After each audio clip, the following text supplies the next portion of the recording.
Eating an ultra processed food diet, especially full of seed oils for a long period of time, really can mess up physiology. It basically changes the mitochondria in a way that you cannot effectively use carbohydrates. That is then confused with carbs are bad inherently. Most foods in nature are about 2 to 3%. And so we're eating foods that are now 25% of our diet, foods that are 80+% of this certain fatty acid. It's never really been the case before. So when you're eating things like glucose, for example, or even like pure white sugar, your blood glucose goes up, your body disposes of it. If you eat things like processed refined grains and you get maybe some gluten and things like that some people can't tolerate. You can have issues with the gut lining, which, breaks the gap junctions and creates some dysbiosis, but that can be fixed in, if you stop eating it 1, 2, 3 weeks. When you eat something like a seed oil and you have high amounts of linoleic acid on an ongoing basis, they can be in your tissues for 2 to 4 years. So there's no commercially available pigs or chickens that eat a species appropriate diet. And so they're all fed corn and soy. Even the best pasture raised ones will have linoleic acid amounts 2 times higher than canola oil.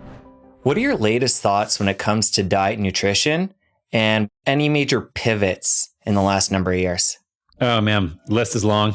The list is very long. I think that there's 2 major things that come up when I think about that. One is just my continued and increased focus on eating local. There's a lot to dig in there. And then also, I think I had a lot of fear of carbohydrates for a long period of time. And I have just been absolutely pounding carbs lately and feeling great. And so those are 2 very big directions. I don't know which one you want to roll with, but those are the 2 that are most present for me at the current moment. All right. Well, each of these is interesting. I want to take some time and dive deep into each. Let's start with the local piece. There's a lot of different reasons people eat local. Let's take it from the top with you. There's so many reasons. I think that the more I dig into the problem with agriculture, I think there's a philosophical and ethical concern around small scale family farms, and people who are actually tending to the land are always going to be the ones that can sustain what they're doing. I think the centralized food system is broken in many ways. And so I think I just want to vote with my dollar and support the food systems that I believe are inherently necessary for the continuing of civilization. So that's one big piece. But when you come down to a actual scientific basis of it, you cannot farm in a large way. Once something is living and grown in soil, and either if it's an animal that gets killed or plants that are harvested, the life ends up leaving almost immediately. And that sounds a little woo, but this is actually tracked through micronutrition. So we know that the further food travels, the less nutrition it's going to have. And so you're always going to be maximizing your nutrition from a micronutrient perspective when you are eating local food, more with produce because it's never really frozen. You can flash freeze, things like that. Meat's typically frozen if it's transported beyond a local area. But if you're looking at maximizing nutrition, that's the case. But even more so, I've kind of gotten to the circadian biology stuff over the last couple of years. And there's so much stuff baked into the environment that I don't think we fully are aware of quite yet, but we will, 10, 15, 50 years from now, that food contains so much more information that's coded via your local area than just the macros and micros. And so there are, studies around bee pollen and honey from a local area being able to reduce allergen, response to local allergies. There are studies showing that people who are in Florida drinking local orange juice had a very different glucose response than people who were drinking orange juice in, I don't know, I remember which Canada, or I think it was Canada or somewhere else, in a completely different environment, had very different glucose disposal than basically a non-native food source. And so I think we're just starting to uncover the importance of local food from a food as information perspective. I just feel way better. The food also tastes way better when it's grown when it's fresh from wherever you're at. Just tastes way better. So from an ethical perspective, nutrition, taste, I don't think there's any reason not to sort of focus as much of my attention as humanly possible on local food. I feel way better. I feel way more vibrant when I eat food that way. So yeah, that's been a huge part. When it comes to the juice study, do you know if this had to do with the deuterium, where we're growing something down south, bringing it up north, and then because we're not in sunlight with our biology while we eat that food, we can't deplete the deuterium?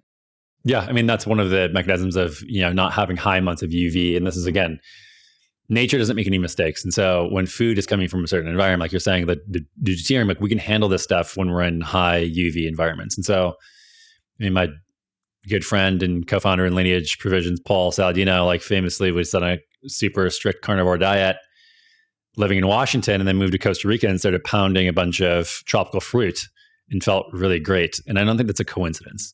I think that when you live in the tropics, you can handle way more amounts of higher carbohydrates. And then, even in Bend, Oregon right now, I was in Costa Rica for a couple of months, and I was drinking tons of juice, eating tons of fruit. And then up here, like I tried to go a little bit more on the starchy vegetable, like things that are more well preserved in northern latitudes. So like I'll eat white rice to get carbohydrates. I'll have, potatoes, tubers, root vegetables, things like that. And I just feel way better than when I try to eat fruit in January, like pineapple in January in Bend, Oregon is not, again, like it's a weird thing. If you saw a polar bear eating a pineapple, you think, what the hell is going on here? This is a very weird situation. But we don't think about that with humans. I mean, we have this constant availability of infinite amount of food. And then you think about like, what is required to take that food from a tropical region, transport it across the entire world, and stay purchasable. When I go into Costa Rica and I'm buying a fresh papaya, if I don't eat that thing within 2 days, it's already spoiled. So what are we doing to that food to harvest it and make it be available? Not even talking about the physiological effects of the deuterium, the UV, and mitochondria being able to process the stuff and harvest the electrons from the food. But what are the chemicals we're putting in this? What is the harvesting mechanisms? Like taking the oxygen away? Like it's just such a bizarre concept to me that we wouldn't focus on food that is locally available. I know people have certain taste preferences. But yeah, it's an endlessly fascinating thing. And I think the deuterium is one example, but I mean, there's to go the other direction of when there is a reduction in UV in northern latitudes, there's also more fatty fish. And it's shown that DHA, for example, and omega-3s can help offset this need for UV at the mitochondria electron transport chain as well. And so your environment just gives you what you need if you pay attention to it and are locked into that and live like a human, which is, we're going to be living in houses. We have refrigeration, we have central heating and cooling, but we're sort of not doing what the easy work kind of is, of just thinking like what food is locally available at this time. And I think that, I don't mean to scare people. Like I think that people need to be eating real food. And so if you're going to be somebody who is eating super packaged food and then you go to eating pineapple in Canada or in Bend, Oregon in January, you're making a better choice. But I think there's all this stuff is on a spectrum. And in my health journey, this is where I'm at, is really focusing on the complexity and just the joy as well, like knowing who grows my food at any given time and having that food available and knowing the farmers and having connection to my food source is like another different level of, I think, health as holism versus health as like a very reductionist physical health, macros, micronutrients, inputs, outputs. Everything you're saying makes a lot of sense, but it gets really tricky when you're up here in Canada in the winter. It doesn't really leave you any plants to eat. And you mentioned there's different levels to this. It's better to eat a pineapple in the winter where we are than processed food. But somebody that's, suffering right now with chronic disease and wants to heal, how do they do that in a practical way if they are really north? Yeah. I mean, I think that somebody being sick and trying to heal is a very different state than somebody who is, I think, well and wants to just, maintain their level of optimization or sort of tweak things. And that's where it's like putting on my clinical hat. It just totally depends on an individual. Like what health condition do they have? What is the status of their microbiome? What are they trying to recover? What steps do they need to take? And that could be, maybe it would actually fit really well with their environment. And them eating way more of a animal-based diet in the wintertime in Canada, depending on what they have going on, may make a lot of sense. Or they may also need a lot of variety of food. So it totally depends. And I think that food is medicine. And just like I don't think that prescription medications are necessarily evil or bad. I think it's how you use them. Same thing with eating food out of season isn't necessarily going to kill you or is bad for you per se. It's just something that I've really been focusing on. And the complexity of if somebody is sick and how are they getting better, I think using food as medicine and using things potentially out of season can be very beneficial. You quickly touched on DHA and that being a special instance when it comes to creating energy. Bring that piece in, and then other potential hacks somebody in the north could use during the winter months to increase that energy production. Yeah, a big one is just it gets cold and we like to be warm. And we used to have another thing in our environment that made a lot of sense for as long as humans were in northern latitudes, which was fire. And we're not getting that anymore. And so when we remove ourselves from high amounts of UV, what we also don't think about is the high amounts of infrared radiation from the sun, which would have been through huddling around a fire to stay warm.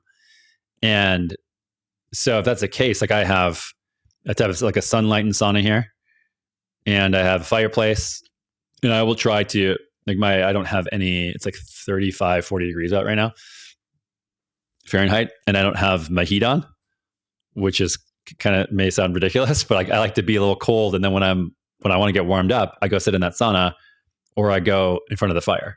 And so I'm getting infrared radiation, infrared light and red light in conjunction, which is again, something that we used to have in our environment to balance out the lack of sunlight to increase this energy capacity that we no longer do. And so this is another thing of like getting cold when it's supposed to be cold out makes a lot of sense. And then warming up with high amounts of infrared light and heat makes a lot of sense. Let's come back to the carb piece. You brought this up as one of the two big principles that you've shifted in. You talked about being down in Costa Rica, and obviously a higher carb diet would be more conducive down there. But talk about the full spectrum here. Even back at home now, it sounds like you're having higher carb than you would have a couple years ago. So basically go through the whole carb scenario when you're in different areas, how you look at them differently, and how much you're consuming on a regular basis. I was definitely part of this faction a couple of years ago around keto diet. And I think that I have a theory that I've started to piece together. There's some disparate science on this that basically lay it all out. I think that eating an ultra processed food diet, especially full of seed oils for a long period of time, really can mess up physiology. And it basically changes the mitochondria in a way that you cannot effectively use carbohydrates. That is then confused with carbs are bad inherently. And you've seen this phenomenon now over the last 10 years, like starting even with paleo was kind of like low-ish carb to get like maybe 75 to 100 grams of carbs a day. It was like most of the recommendations on that. I think people generally felt way better on that. And then a lot of people who are interested in health went into keto and felt amazing. And then now people are coming out of that and getting really into things like Ray Peat's work and just really maxing out carbohydrates. And I have this working theory that once going through and removing things like seed oils, eating very low carb, and basically getting the metabolic machinery back online, your body can start tolerating and handling carbs in a more appropriate way. And that may be different for different people. And so the way I liken this is sort of like if I were going outside on a walk and I trip over a curb and I sprain my ankle, that ankle's going to be a little sore for a couple of weeks, 4 to 6 weeks, but it'll be totally fine. If I fall off that curb and break my ankle, maybe it's a couple months. If I get run over by a bus and my foot is completely mangled, well, I may never walk appropriately again. And so some people on a metabolic level might also have that case where like they may never be able to process carbs internally in a proper way. And so there's like an internal damage that can be done that sometimes can be reversed, sometimes can be back to 80%. And sometimes people like will just do better indefinitely on a low carb ketogenic diet. There's for sure those instances. I've seen that clinically. Absolutely. We're like, there's no way that people are going to add in 400, 500 grams of carbs a day.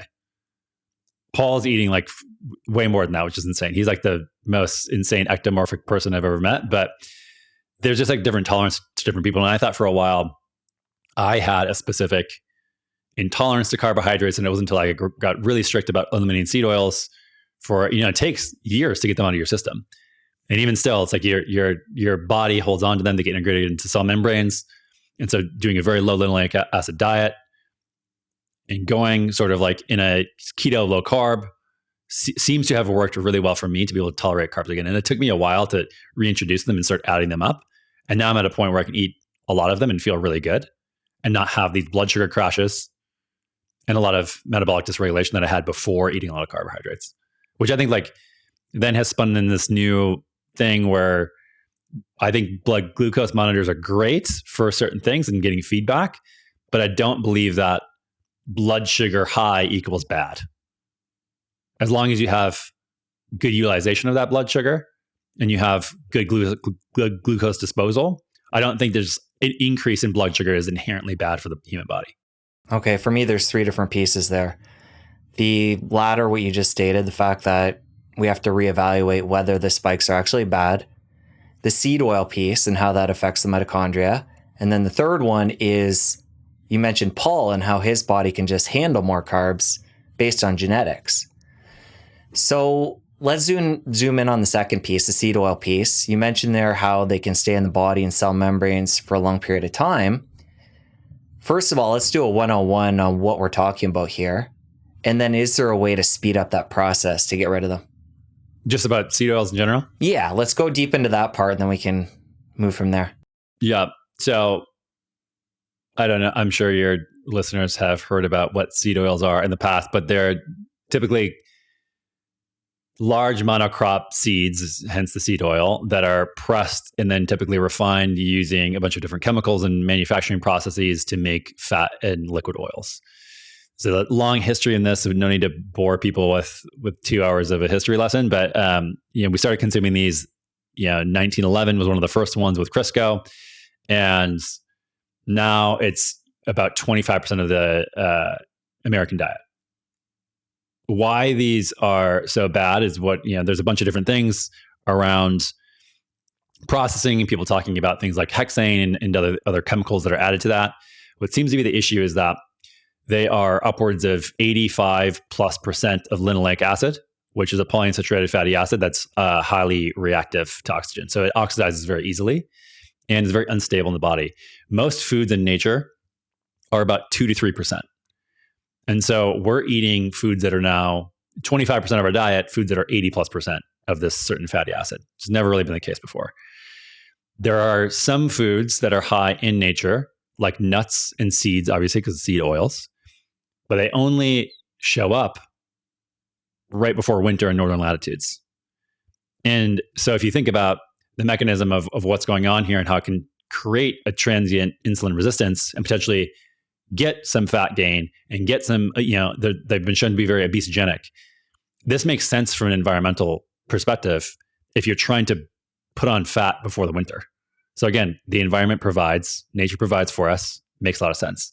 When we eat this stuff every day, ongoing, and a long period of time, these fatty acids then get integrated into all of our cell membranes. And so all of our nervous tissue, and then even the mitochondrial membrane, linoleic acid starts integrating where there used to be other more stable fatty acids, and then those can auto-oxidize and basically break the literal membrane of the mitochondria. And then this can create a cascade down the mitochondria, which effectively renders the whole electron transport chain not unusable, but it's like very inefficient. And so Stefan Guyenet did a really great study on this, looking at linoleic acid in human tissue over time, and it is just skyrocketing. And so with monogastric animals, pork, chicken, these things as well, the more you eat of these things on a constant basis, the more they accumulate in your body. So when you're eating things like glucose, for example, or even like pure white sugar, your blood glucose goes up, your body disposes of it. If you eat things like processed refined grains and you get maybe some gluten and things like that some people can't tolerate, you can have issues with the gut lining, which breaks the gap junctions and creates some dysbiosis, but that can be fixed in, if you stop eating it 1, 2, 3 weeks. When you eat something like a seed oil and you have high amounts of this linoleic acid on an ongoing basis, they can be in your tissues for 2 to 4 years. And so they bioaccumulate, they go up and up and up and up. And then it leads you to a point where it's really hard. Some people feel good when they remove them immediately, but sometimes it may take literally couples of years to reduce consumption to get back to any sort of baseline, to get changeover in the actual fatty acids in your body. And when we look at the problem with linoleic acid, we started out talking about the seed oils and then pivoted down to linoleic acid. You mentioned the fact that it's found in other foods as well, pork, chicken, even olive oil. How much of the problem is linoleic acid specifically? And then how much of it is these oils and damage that's done to them with the processing, and how much of a processed food those are?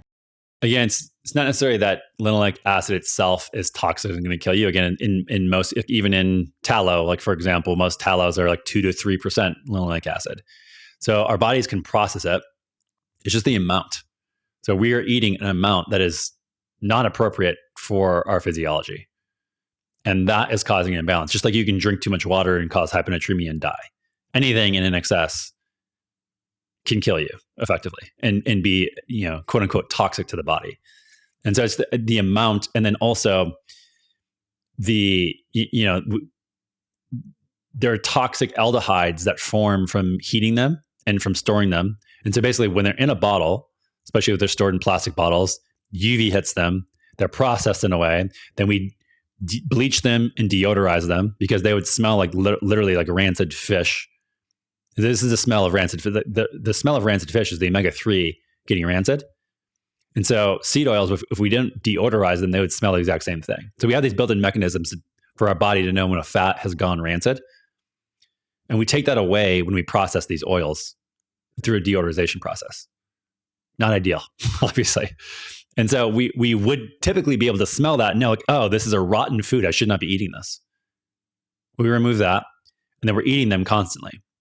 And the absolute worst thing you possibly do is put these things in a deep fryer, heat them over and over and over and over again, which skyrockets the oxidation of them and creates these downstream metabolites like 4-HNE, 9-HOD, 13-HOD that have entire journal issues dedicated to them as far as studying the downstream effects on metabolic issues, fat gain, diabetes, heart disease, on and on and on. The mechanisms are very clear.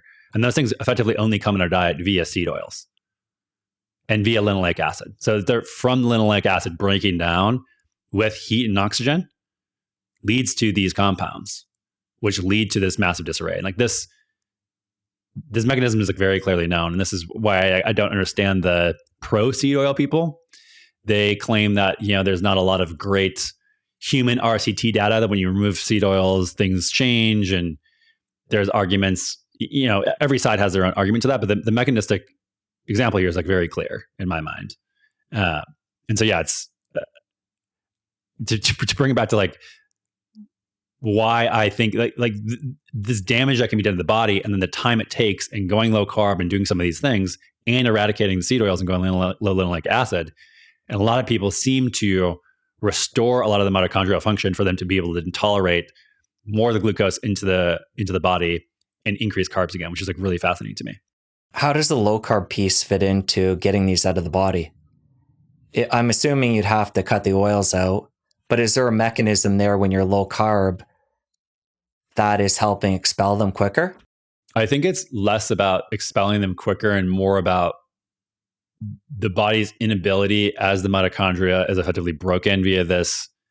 So when you look at the transport chain, electron transport chain, and the linoleic acid that's embedded in there starts breaking down and oxidizing, it will really affect this thing called cardiolipin, which are there are these little proteins that are in the mitochondrial membrane. Those start breaking, and then they start auto-oxidizing. And this does not allow you to metabolize carbohydrates very well, because you need that system to be working to shuttle electrons through the transport chain. And so going low carb allows you to simultaneously start changing over the fatty acids in the mitochondria while not overburdening the system with tons of demand to be working well.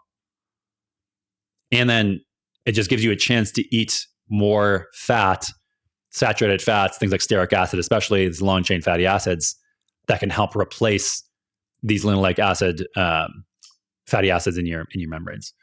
And then there's other things you can do, like phosphatidylcholine can help push through and change over cell membranes faster. Vitamin E can help with the oxidation of this. There's I've been thinking through a while, is there a protocol that would make sense to help speed this up? And could we test on it? And something I do, like I was about to launch a company a couple of years ago around like testing for how much linoleic acid is in the body, coming up with different protocols, and then figuring out like what can we do to help speed this process up to help restore people's metabolic function. And so, I mean, I have some note document that's like 3 years old with a bunch of theories in it. I never tested it, but yeah, there's a lot of proposed mechanisms that I think could be really interesting to test. But I don't have any like concrete, like do X, Y, or Z if you really want to get through this whole phase. I think the biggest thing is just reducing the amount of ultra processed seed oils is like the biggest thing. And then pork and chicken is another thing that even anecdotally, and seeing people switch to keto, switch to carnivore diets, and having a high amount of bacon, chicken, pork, things like that, with again, still very high amounts of linoleic acid, because these monogastric animals, just like humans, are eating lots of corn and soy, even the pasture raised ones. So there's no commercially available pigs or chickens that eat a species appropriate diet. And so they're all fed corn and soy. Again, I'll repeat, even the best quality pasture raised, quote unquote, pasture raised, regenerative, there is no such thing as a regenerative pig or chicken commercially available for consumption. And I don't think people understand that. Like we're kind of told like there's this upper echelon of meat, and it's because grazing animals can eat, so cows can eat corn and soy, and they have a very complex digestive system where they can break down all the fatty acids into 2 carbon chains and build them back up into saturated fat in their tissue. So even if cattle are eating corn and soy, their linoleic acid at the end of the day will still be 2 or 3% like it would be if they're eating grass. There's a lot of other reasons why you want a grass-fed cow over a grain-fed one, but from a fatty acid perspective, it's about the same. When you're looking at pigs and chickens, even the best pasture-raised ones will have linoleic acid amounts 2 times higher than canola oil. So 35, 40, 45%. And I've gotten lab tests done of like the best possible ones. There are small local farms in a bunch of different areas. Like there's one here called Cassat Family Farms that does all local feed mixes and feeds their pigs a very low linoleic acid diet. And I've tested their stuff and it's like low single digit. But anything that you're going to get at a store, anything you're going to be able to get like commercially available, it all has to be fed corn and soy. So like even reducing sometimes for people, they even need to take out egg yolks because most eggs are also raised from chickens that are fed corn and soy. So it gets a little complicated, but I think that like, again, just the biggest step is just removing it from your diet. For literally, it takes a couple years to get this stuff out of your cells.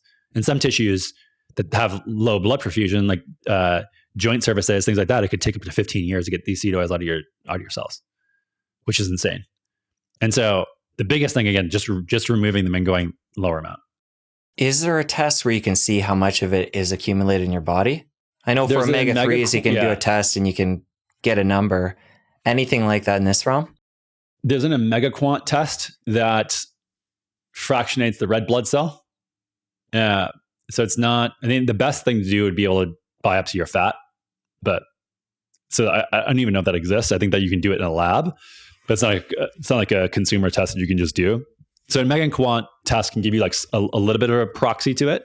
It's not perfect, but it's good. And you track this over time and just see like, is this working? Yes or no?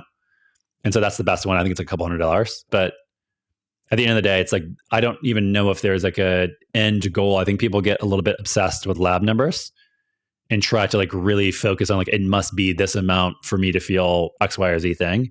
I think that one of the things to test out is, can you handle carbohydrates? And how do you feel? Like, are you getting a crazy crash after eating carbohydrates? And we're talking about like real whole food carbohydrates as well. I know there's like with the repeat movement, there's a lot of people that are just like chugging Coca-Cola and white sugar, and hopefully they have great outcomes. There's, I think that there's a lot of different things in food that help digest the carbohydrates when you're eating real food with the whole food matrix involved. But I think that's one of the tests of like, first, how do you look, feel, perform? And then second, like, can you tolerate carbohydrates? Is a big one of like, are your linoleic acid numbers under control? Instead of being obsessed about a lab test. But if you want to go that route, feel free, do it. The OmegaQuant exists. That's the test I was talking about for omega-3s.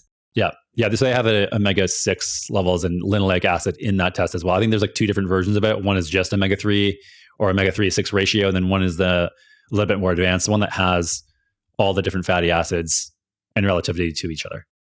Okay, given what you said about the monogastric animals, unless we know the farmer, it sounds like we should either really moderate those or avoid them, especially in this healing phase when we're trying to clean up the body of linoleic acid. Are those part of your diet? You mentioned there's a local farm where you can get better stuff. Why don't at this point you just give us an overview of what your diet looks like? Yeah, I try to hunt as much as possible. And then if I can't get any hunted meat, then I'm actually going to that same farm, Casad, and I feel I have a huge chest freezer from that. And then I'm on a board of a local nonprofit here called Locavore, which just sources from farms that are in like a 250 mile radius. And so like I would say 90% of my food comes from that. And I eat pork occasionally. I also just I've gotten to the point where I just crave, people call it the gaminess of meat. And I think that is more relative to the actual nutrient density and minerals found in meat, of like a hunted elk, for example, versus a grain-fed steak. They taste very different. And a lot of people don't have the taste for that because they've been conditioned to have effectively flavorless meat that just tastes fatty. And so I now crave that, minerality in the meat way more than I do. And I just don't get that same satisfaction when I have pork. But I do eat pork from I don't know, maybe like a couple times a month. But I'll buy a quarter of a pig from that farm that's north of here. And they do a great job. I get fish from Seatopia, which is a place that does regenerative aquaculture. I don't know if you've come across them at all, but they're absolutely incredible. So basically, I've heard of them. Yeah, it kind of blew my mind when I first heard about them. But what we do with ruminant animals on land, move them around, bring them in species appropriate behavior, which is rotating them as if predators were chasing them around, which has an impact on the land that starts building up soil fertility, and the land responds to them appropriately. I've always had this negative connotation in farmed fish, but love regenerative farmed beef and have no sort of negative connotation there, which is kind of weird. But you can actually do the same process in water as well to restore our oceans and our seas. And so they're doing regenerative aquaculture, which is putting fish in a species appropriate way, you're feeding them a species appropriate diet, which actually then brings back kelp forests, brings back mussels and oysters and other things like that.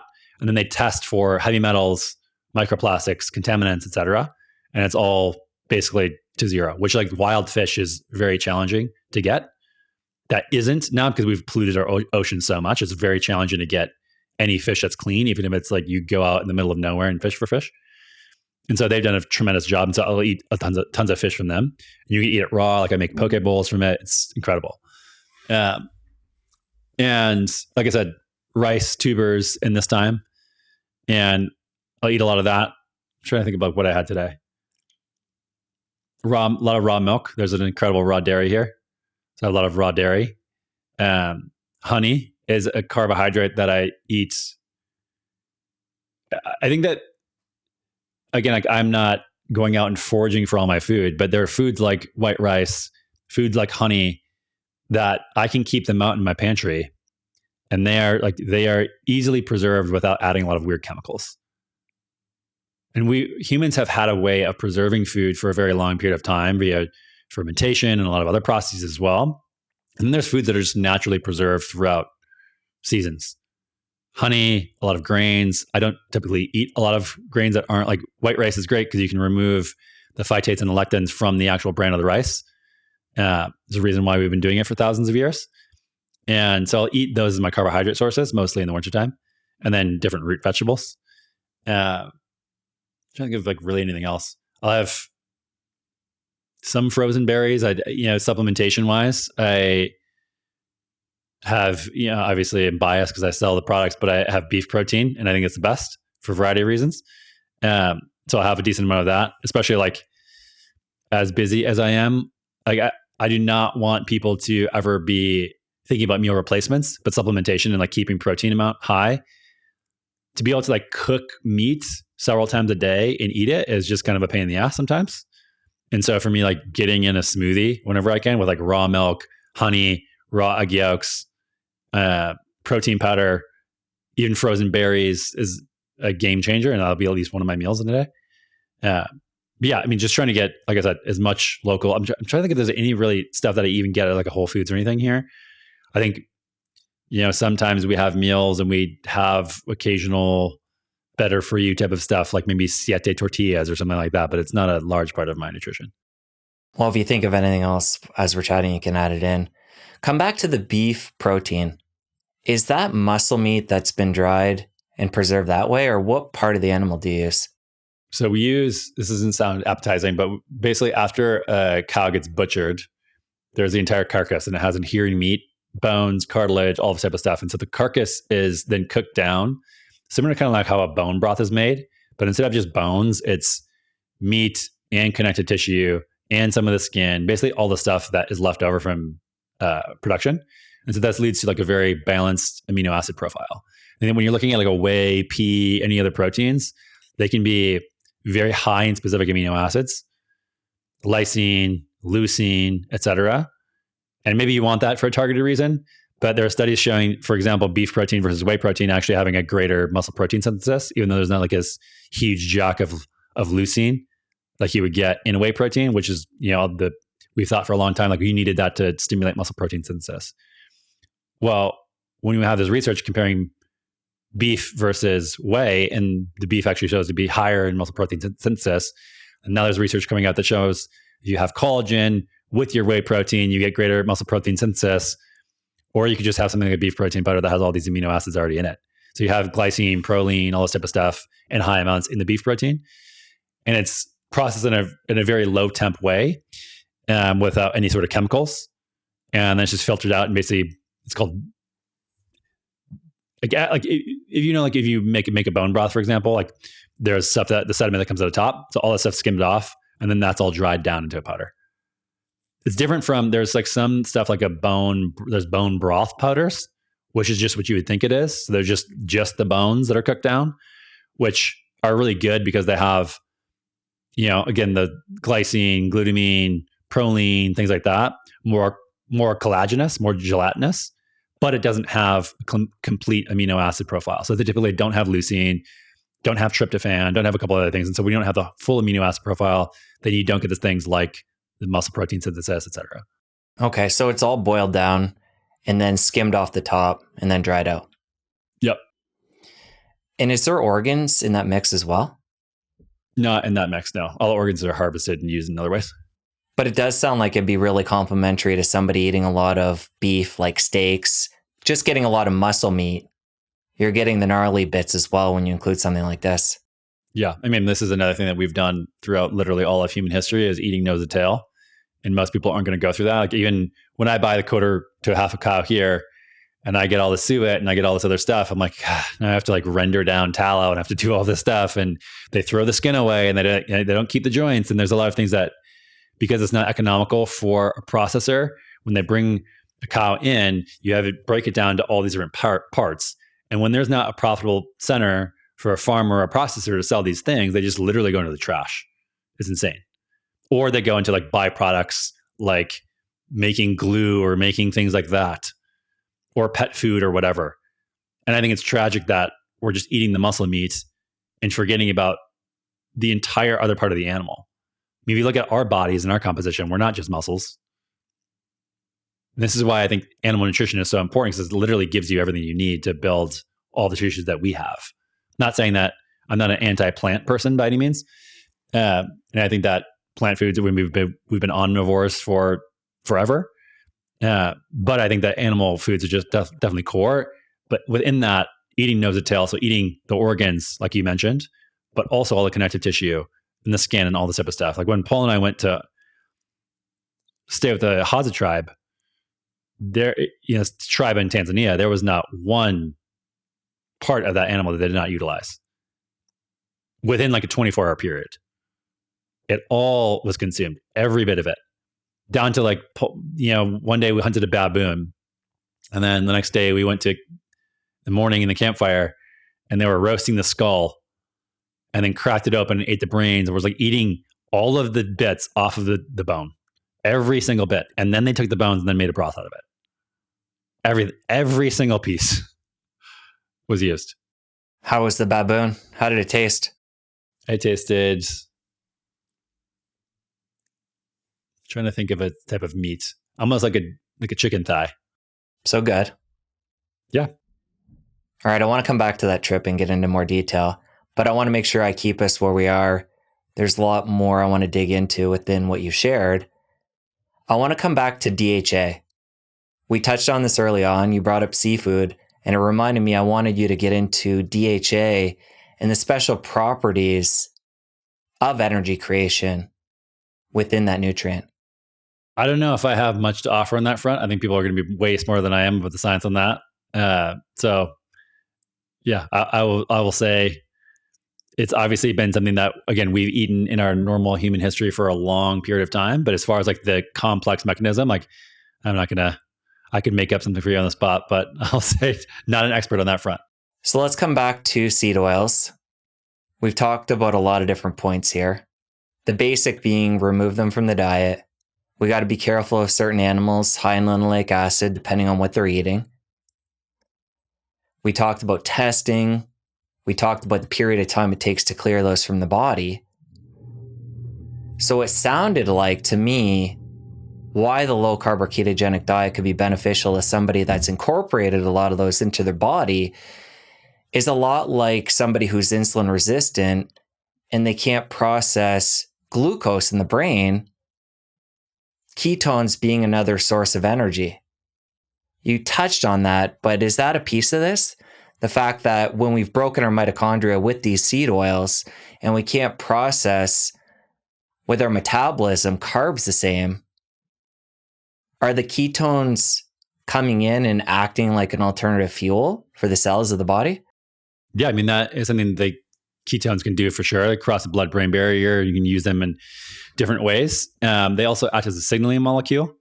So I think that ketones are fascinating, and I think they could be great supplementally. I think the ketogenic diet is a phenomenal tool, especially for things like Alzheimer and dementia, especially in these late-term things like you're talking about, this glucose, inability to use glucose in the brain. I think that the difference in where I've changed my thoughts and opinions over the last, call it 7 years, is that the insulin resistant nature is from the carbohydrates in the first place.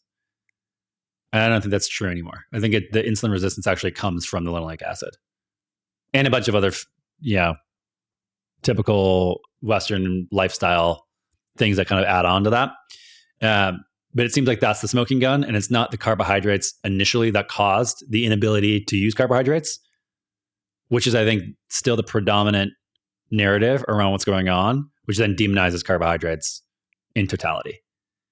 And then that goes back to the individual nature of, does somebody who is 7 years old and going through dementia, has Alzheimer's, or gets cancer later in life, which like glucose feeds a lot of cancer cells, and ketogenic therapy has been shown to be remarkable for a lot of different cancers, glioblastoma especially, like a lot of the ones in the brain.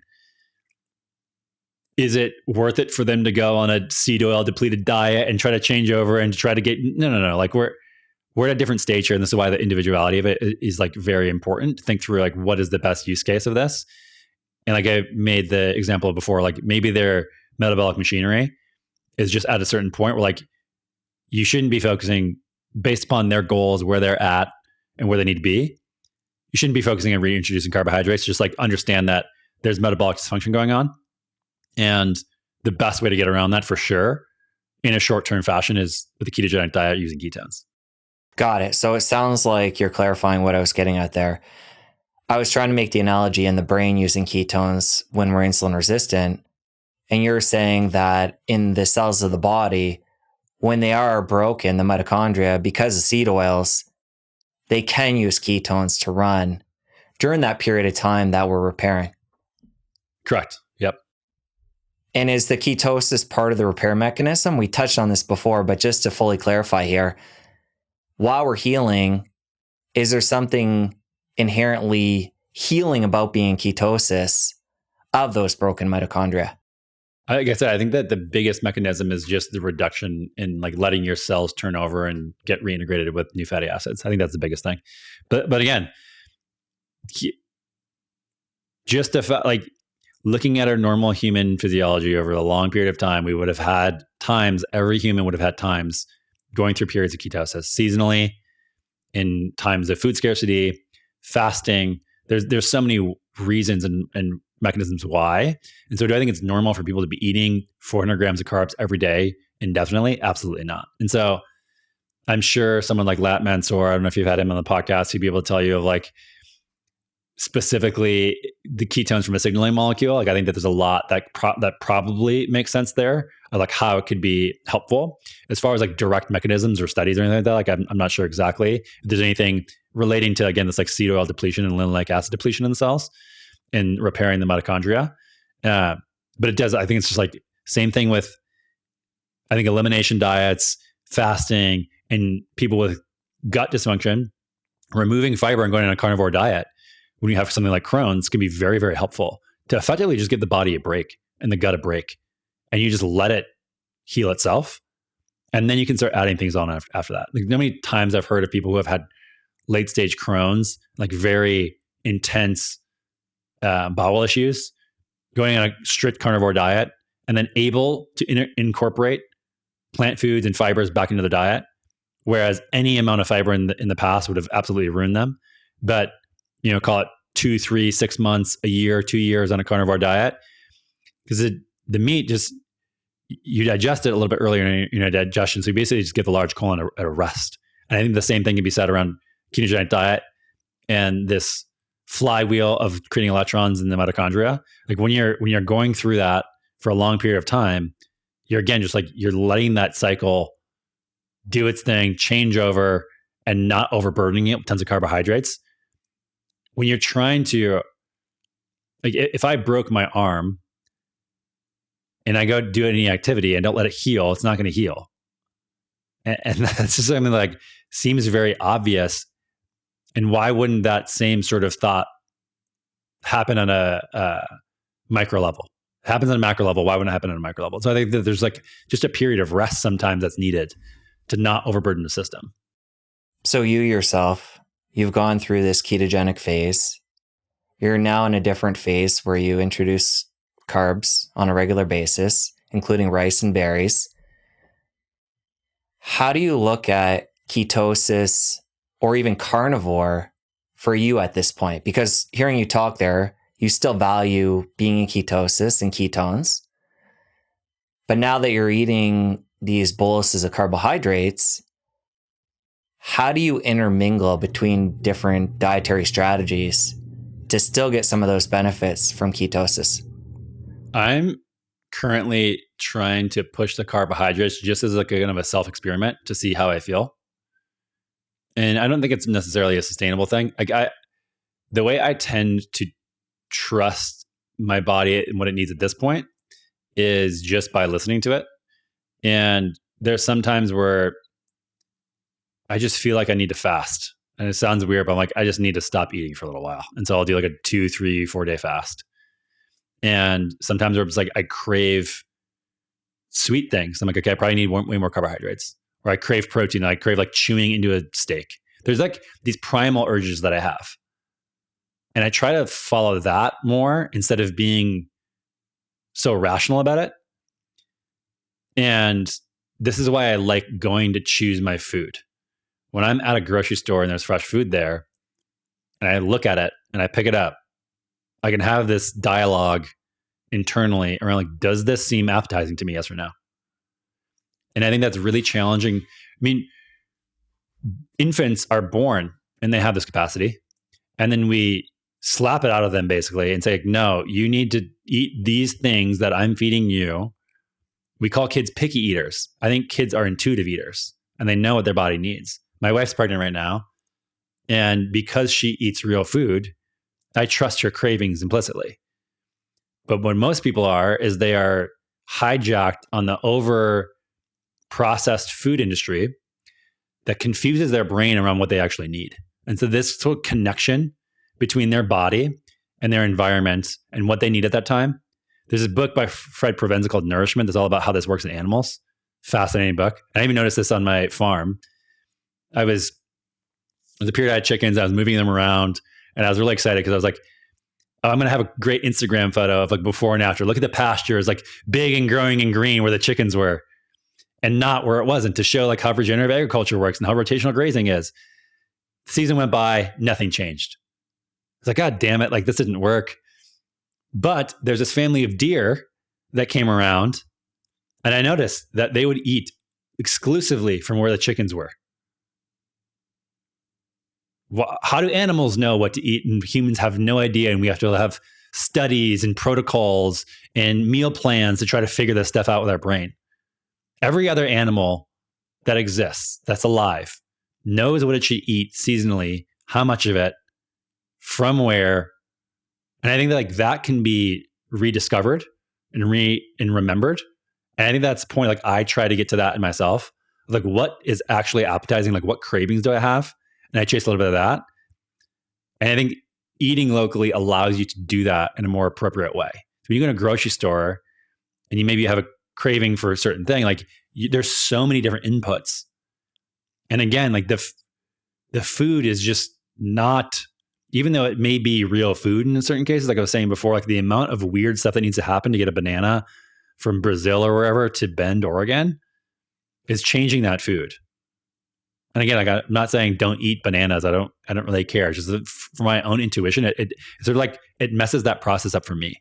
And so as far as like, there's no protocol that I follow where it's every Saturday I fast. In this month I do keto. In this month I do carnivore. In this month I do that. Like I just try to listen to the cravings of my body. And I think when you eat locally, you eat real food, you can again rediscover that intuition that has been existing throughout all of human history.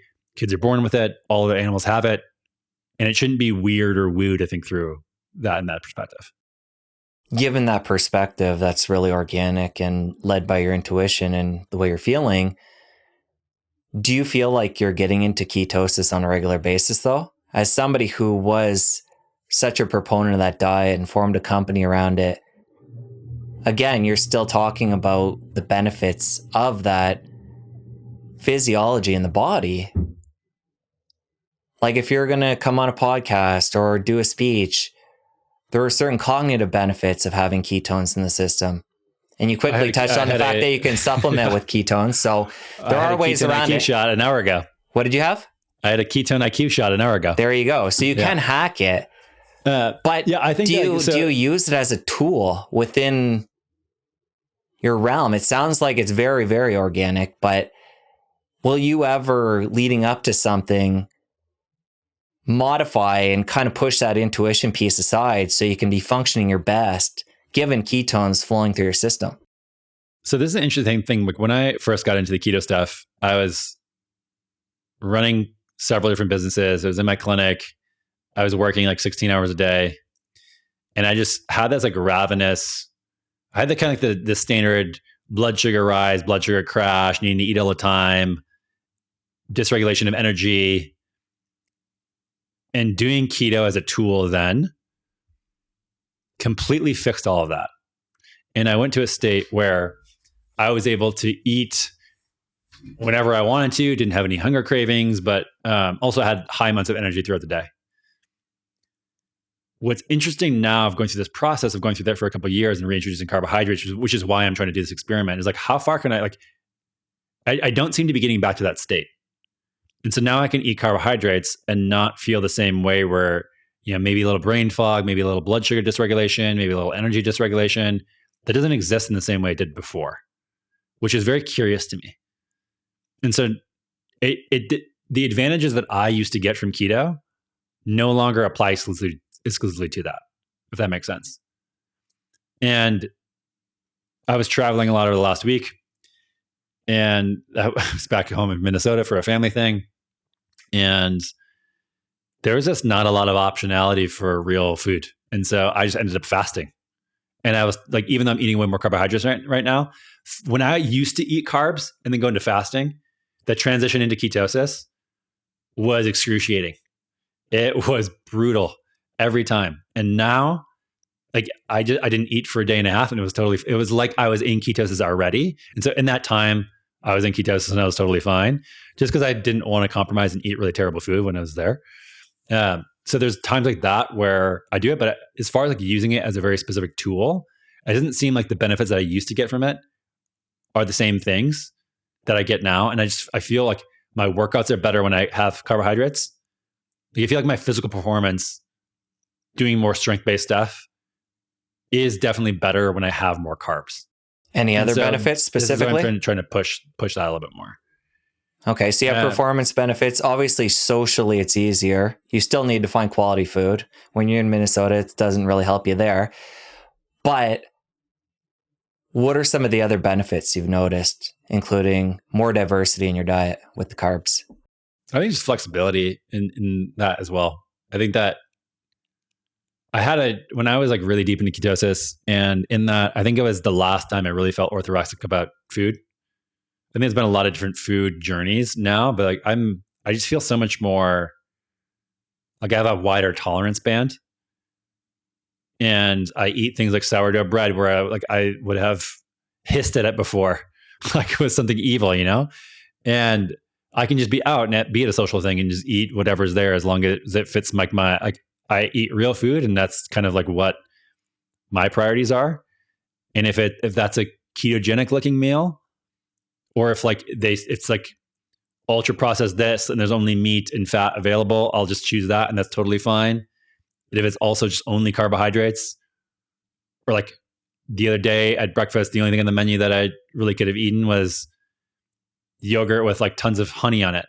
And in the past, when I was like so focused on keto, I'd be like, oh no, I can't have the honey. And is this high fat yogurt? Is there too many carbs in this yogurt? It's just like I was spending so many cycles figuring out like, am I in ketosis or not? Is this too many carbs or not? And I just feel like there's a flexibility that I have now of just like, no, it's real. It's like, it's fine if I have a bunch of honey with this, because now I'm going to have enough calories so I can get through the day. When I was over managing for keto in the past, I was just not eating enough food. And like literally just not getting enough energy into my body. And I think fat is like very satiating. That's why I think it can work really well for people also for fat loss, is because for the first time in a long time, they're feeling satiated. And I can keep calories up high with carbohydrates. It still can be relatively challenging for me, even with like how active I am and how much I work out, to get enough food with protein and carbohydrates when eating real food. So you look at like how much a couple 100 grams of carbs is, it's a lot of food. It's easy if you're eating really processed stuff, but I mean, even if I'm eating just like white rice, even if I'm having fruit and orange juice and stuff like that in areas like I was in LA last week and after Minnesota, and great. Oranges are local there, or local-ish compared to Oregon. Had fruit juice there. Like it was still somewhat challenging for me to get enough food by eating real food.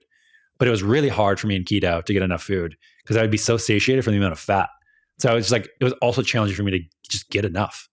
An interesting layer I want to bring in. I've heard you talk about the fact that given your previous history of being obese and being metabolically unhealthy, there was at least a time when you considered yourself metabolically broken long-term, for lack of a better word, where you weren't sure if you were going to be able to process carbohydrates like you're talking now.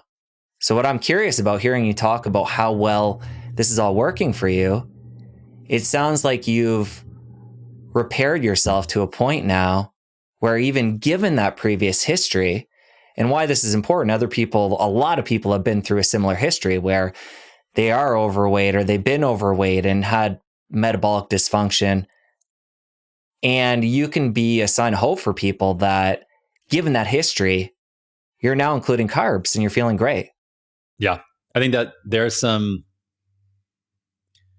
just some like personal preference to some of these things around the outcome you're optimizing for. Like, for example, I think due to genetic background and history, like it's very challenging for me to be as lean and vascular as Paul is, for example.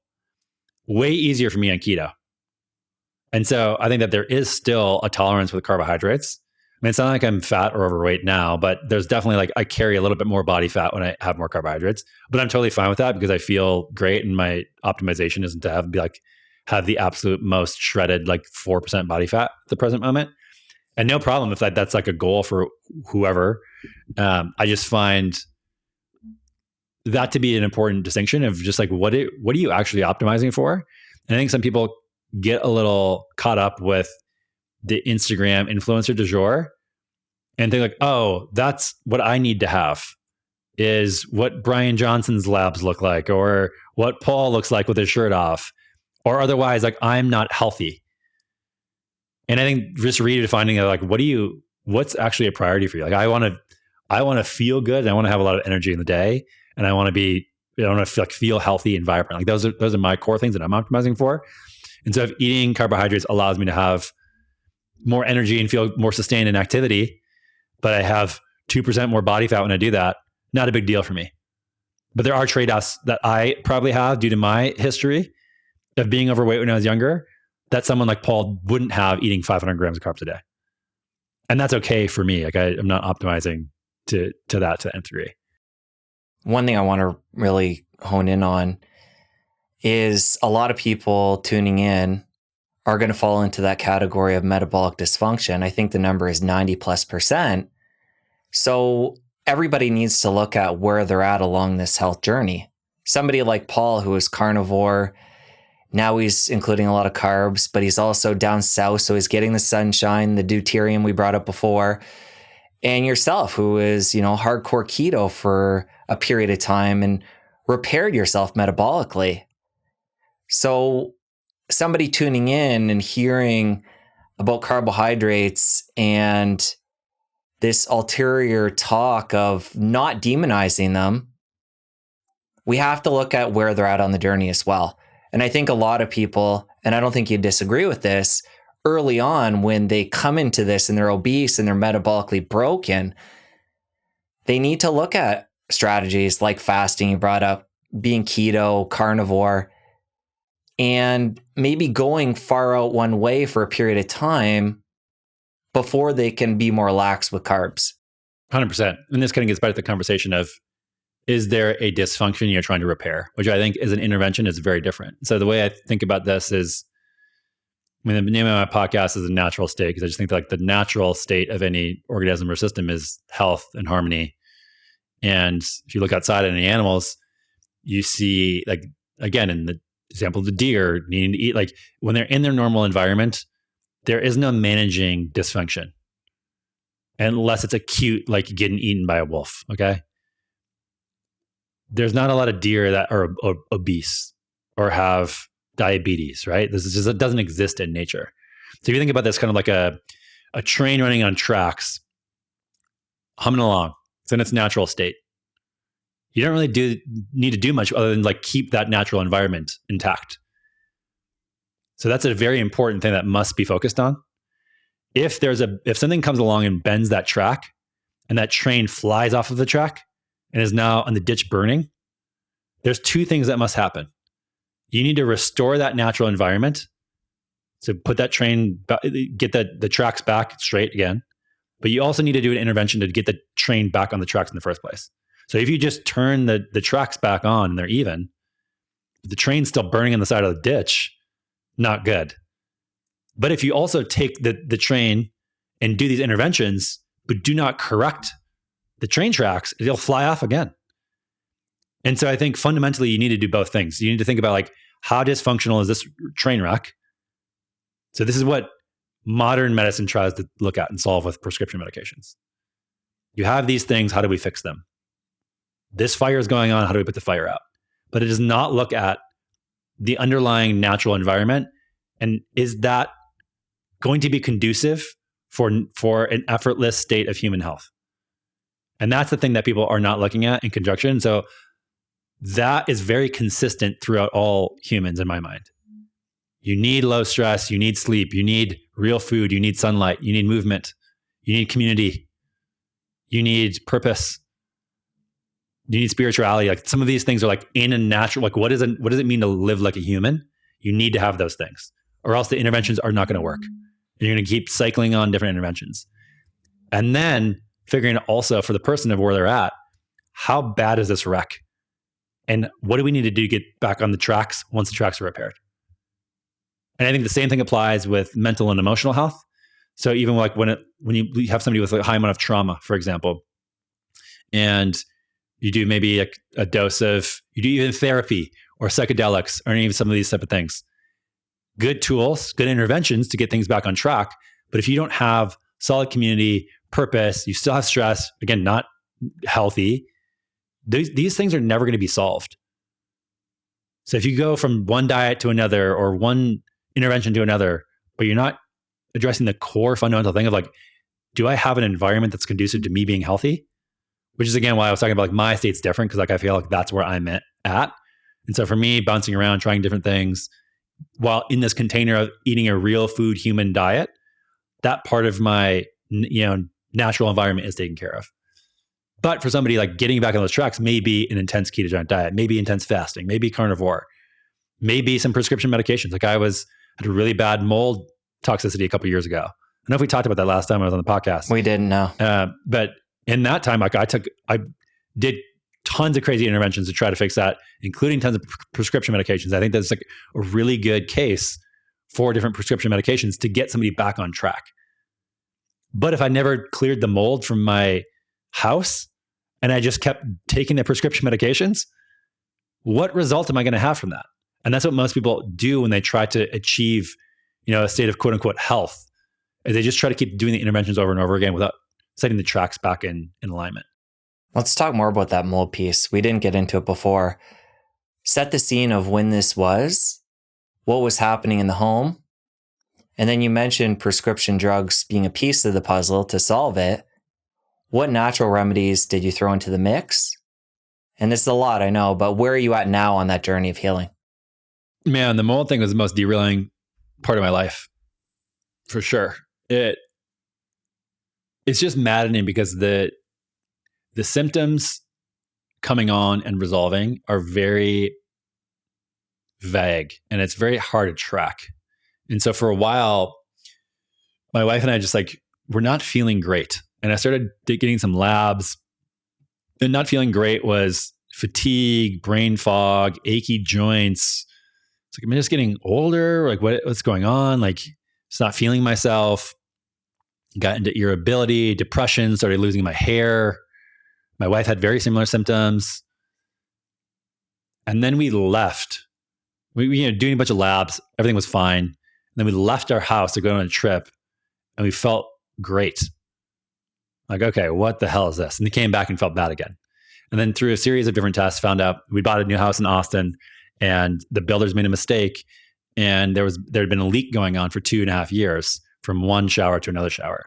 And so this toxic black mold had been accumulating in the cavity in our house. Not good. And so we were basically exposed to that. And I think we had some history of being in moldy environments for a while. So your body, most people can deal with this type of stuff. It's kind of like a cup overflowing. There's a point where your detox systems effectively get overloaded. And then the mycotoxins really start taking over and having this downstream inflammatory cascade in your body. And the amount of things needed to do to feel healthy, I would say we're 85% through, but still not 100%. I would not wish it on my worst enemy. The amount of time, money, energy, effort, there were days where I would get up and I couldn't even get a glass out of my cupboard. I was so fatigued and had so much pain. Depression, suicidal because of this. It was brutal. It was dark. And it just came from this, again, tiny thing in a cavity that I didn't even know existed. And I wonder sometimes how much of people's health problems are from some of these things that they have no idea exist in their environment. This stuff wouldn't have existed. And we create these hermetically sealed boxes and we have a little leak in them. There's no air exchange, so mold can grow. Again, this is not a natural environment to live in a house like we do. If we used to live in stone houses or log houses and things like that, we would have air perfused through and there's air exchange. We wouldn't have these issues. It's estimated that 75% of people have mold in their house that produces, so the mold grows, creates mycotoxins. The mycotoxins are inert particles that are basically defense chemicals from the mold. And that's what makes humans sick.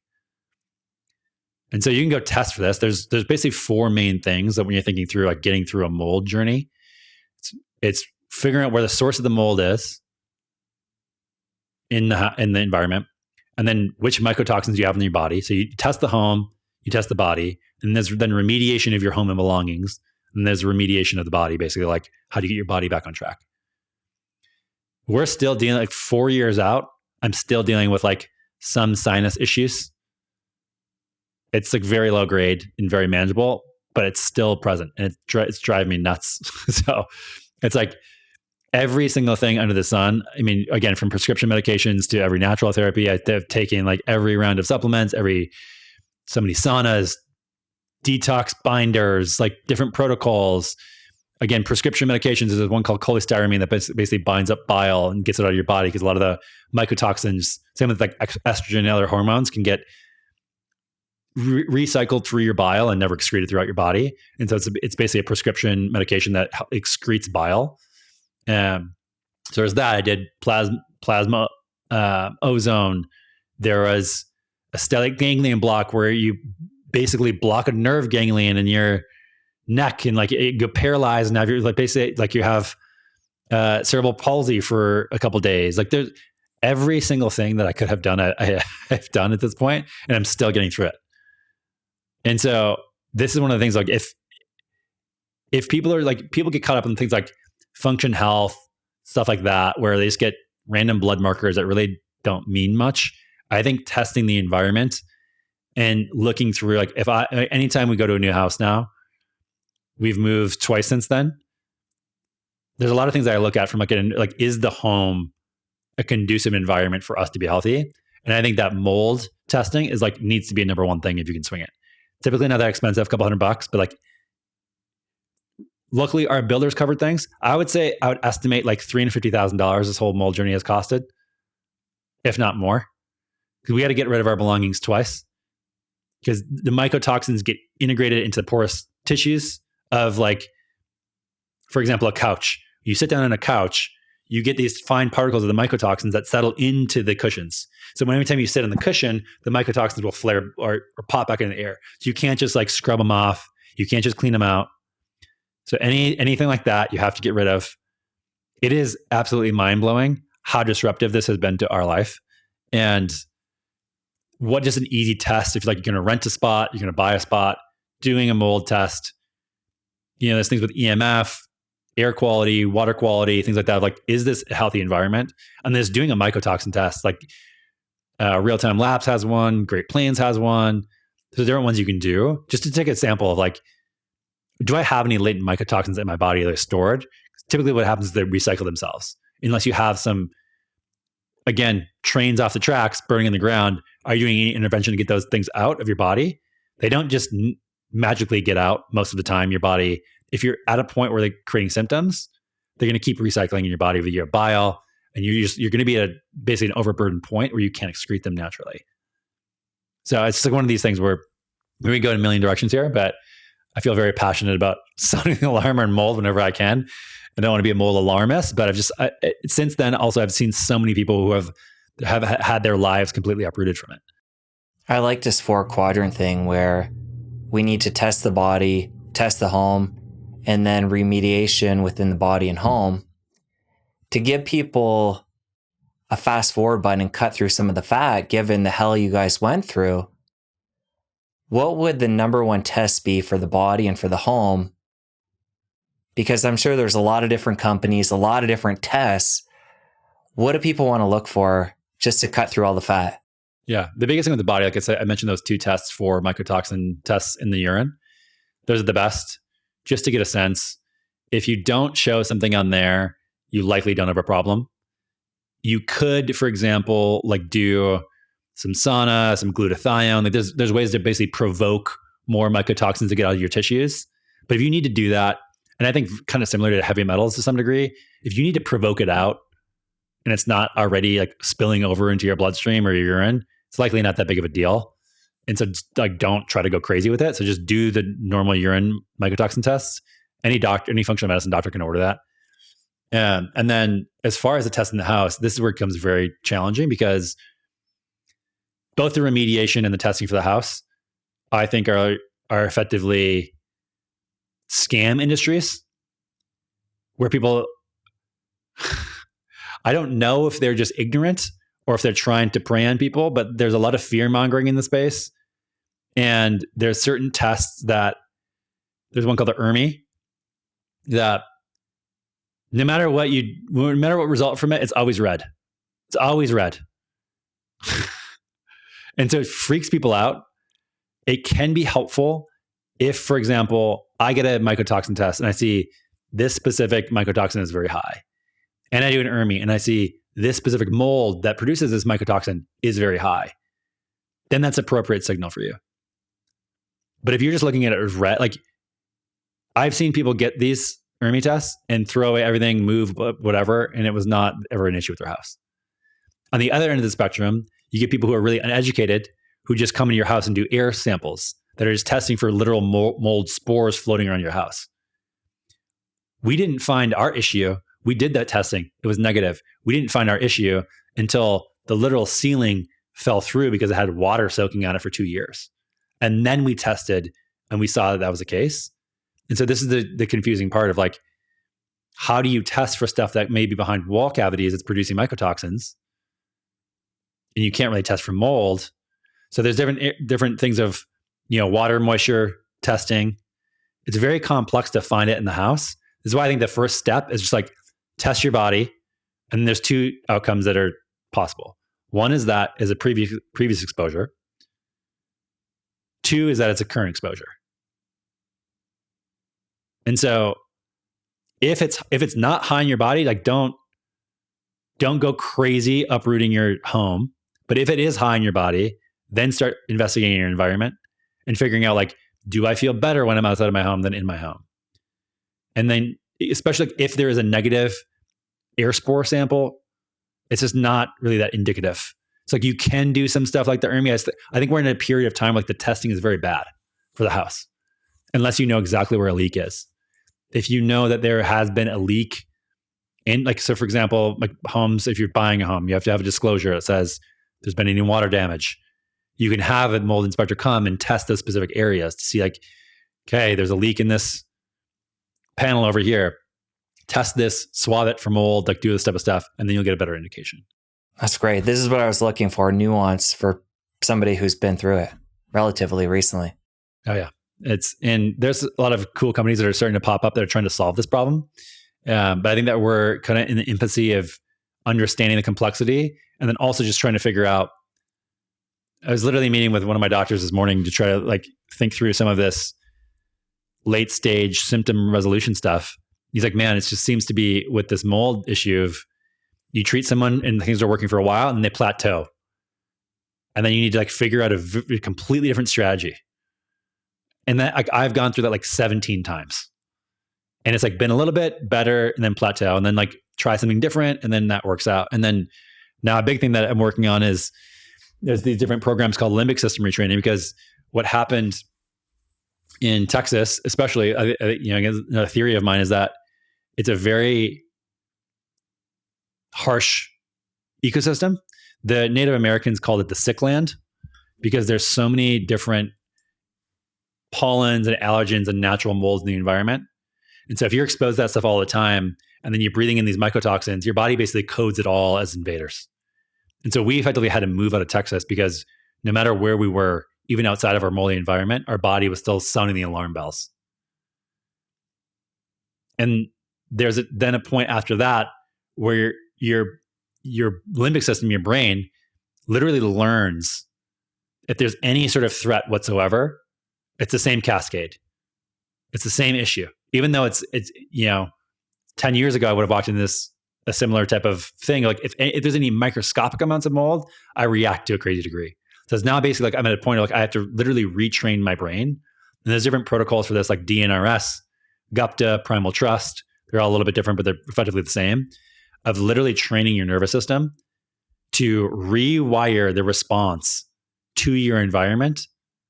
And so now I'm going through all of this now. And it's like, it is a very complicated mess. And so there's not only a physiological, but a psychological, it sounds crazy that it's in your brain, but like this is very much backed up by the science of just like response and learned behavior loop from your brain that codes home and your environment as a threat. And then responds with the same symptoms and the same cascades of mast cell activation, of histamine dumps, of inflammation, all this type of stuff. And so it's been a lot to unwind. Given what you've learned, you and your wife along this journey, do you feel like there'll ever be a day you guys can look back and you feel like you've rid your body of all this? I hope so, man. That's what we're trying to get to. I mean, it's tolerable now. It's manageable for sure. I mean, like I mentioned before around how laid out we were, like we were both in that state where, again, like I was basically non-functioning for 6 months. And at that point, I had no idea what was going on. I thought I like had some weird cancer or something. I was like, I'm imminently going to die. Just from this microscopic little thing that I couldn't see, smell, taste, hear. It's insane. And so to compare where we're at to that is like, man, we got it good now. You know what I mean? Like I have such gratitude and appreciation for the state of health I have now, even with the still remaining the symptoms. Like even if it stayed the way it is now, indefinitely, I'd be like, man, we made it out of that. I would love to clear everything out for sure. But yeah, it's been a journey is a great word for it. It's like a never ending thing. And I think that this is the single biggest thing that has been like lack of control and hard to figure out and really complex and not a lot of good answers. And yeah, so I'm still learning as always with all this type of stuff. But yeah, with this, there's still stuff to be figured out. Hearing about this gets me wondering how many people are affected not knowing it because of how mysterious it is. And this was in your wheelhouse. So you're lucky enough to know your body and different tests. And I'm sure you had a lot of awareness of your body that other people who aren't in this world may not have. So what I'm getting at with all this, and you probably don't know because a lot of people, again, probably go undiagnosed and just suffer. How many people are affected by this? It's a scary thought. It's a scary thought, man. This is just where the environment is a complicated thing. And I think people tend to oversimplify into it's just food, just worry about your food. Or, the popular thing now is like, it's just sunlight and circadian biology stuff. Like just, make sure you're getting your sunlight and not being in front of blue lights. Food doesn't, like there's people in that space that say food doesn't even matter. And it's just such a thing, like going back to the natural state of like how we've just so perversely messed up our natural environment. And we live in such an artificial way. And there's so many ways we can trip now. And this is just one of the thousands of ways. And we're just being bombarded by it. And like, this has been my life's work is to investigate this stuff. And it's still challenging for me. Like, how the hell do you expect an average person who isn't educated in any of this type of stuff that's born into a standard American lifestyle to get out of it? Like, I have no idea anymore. And it's just like, it breaks my heart, honestly, just think about like, not only that, but like if people do figure it out, having the means to get out of the situation, and many times is like, we didn't have any kids. We were flexible, remote work, had the financial means to move and do all this stuff. And like, most people don't have that ability. So what happens to the single mom with 4 kids who has 2 jobs, even if she figures out that her environment's toxic? What the hell is she supposed to do? And this is just one of the things. I think this is just mold, man. I'm not talking about any of the other stuff that's going on regarding all the other things that can make people fall off the tracks. It's overwhelming, really, really, when we think about like how broken how we live is and what we need to do to get back on track. Like, I don't really know if there's a way back. I mean, we have this Make America Healthy Again thing and like getting red dye out of food. Like, sure, great. But it's so complex and so broken, just how we live our lives, that I just try to focus on the things I care about most and solve one problem at a time. And for me, it's like soil health, regenerative agriculture, getting people healthy, nutrient-dense food, educating about some of this stuff. But man, is it complex. And it's like really, really challenging. And like the expectation that people should just like be normal, natural, healthy when there's so much that's working against them is like really, really challenging. Well, even in our world, if people happen to find their way to a conversation like this, there is so much conflict about what to do if you even find it. Yeah. We talked about carnivore before, and then you have the vegan camp. And so there's so many barriers is what I'm getting at, even within our world, and confusion. Even myself, like every time I have one of these conversations, I'm further testing my beliefs and pivoting in little ways and learning. And it's hard. I feel for people. It takes up so much of our conscious awareness when this never used to be the case. Again, how much does a deer think about what it needs to eat? Or when, or how much, or whatever, or how much sunlight to get, or if the environment's moldy, or how it can detox. Like, it's just, and this is part of the problem that I have with this like health industry that is getting so focused on numbers and management and all this type of stuff. And I don't know the answer yet. And I think it's like part of it is like trying to restore as much of that natural environment as possible, and just like getting people the paradigm that the way we live isn't normal. And I haven't found a grand solution to it yet, but it's overwhelming. Even like if you think about sleep and how health consumerism is now telling us the 18 things we need to buy to sleep appropriately. You need this specific mattress. You need this cooling thing. You need an eye mask. You need blackout shades. You need red lights. You need blah, blah, blah, blah, blah, blah, blah. You need to track everything. You need to make sure you have like, stop. I think if we just like, we're outside all day using our bodies. You ever go camping and feel how you sleep at that? Like, you ever outside doing hard labor all day, how you sleep that? Like, these things used to be built into our environment. We don't have to think about them. And now that's just one tiny thing we have to consciously manage all the time. What supplements? What should I eat? What food should I have? How much of it? What timing? Where should I get it from? Is it local? Is it not local? Is this like too much carbs, too many ketones? Am I fasting? Should I fast every 3 days or every 8 days? It's nonsense. And every aspect of life is like this now. We have to like use our brains to try to figure things out. And what do we get for that? We got AC and central heating. What do we really get? Trinkets, screens, entertainment? Like, what? I don't know what we traded for when we like gave it all up of like our natural human environments. As you talk about camping, it gets me thinking about how many people have disconnected from everything you've just talked about. And they're not the people that are on social media, on podcasts like this. And they've just simplified their life, and they're living with these basic principles in harmony. And who, if they ever did come in contact with social media and some of these extravagant protocols and tests and supplements that we're talking about, would just laugh at how disconnected we are on such a fundamental level. Yeah. I mean, I think that's a good word to kind of sum up the whole conversation. Is just we're at a point of massive disconnection. Well, Anthony, I wanted to come back to the Hadza, but I know you got to go. So we'll part ways for today. I'll have to have you back on the show. We'll get into some stories from that.